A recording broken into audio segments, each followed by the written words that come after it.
Hello everyone, welcome to my channel Commerce World. Today in this video, we are learning about two topics. Number one, what is accounting year?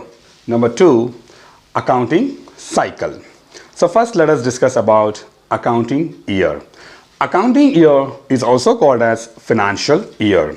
It is a period of 12 months commencing from 1st of April and ending to 31st of March next year. I repeat again, accounting period or accounting year or financial year, it is a period of 12 months commencing from 1st of April and ending to 31st of March next year. Now, let me tell you about accounting cycle.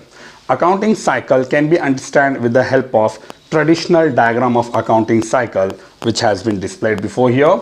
So, accounting cycle means it is a process which starts from business transaction and ends to final accounts. Accounting cycle is a process which starts from business transaction and ends to final accounts. Let me show you the diagrammatical presentation of accounting cycle, that is traditional accounting cycle. So traditional accounting cycle starts from business transaction, then through business transaction one can do the journal entries. Through journal entries, one can shift to the ledger accounts. So when we pass the journal entry, the process of passing journal entries will be called as journalizing, and when these journal entries is shifted to each individual accounts, which is said to be a ledger.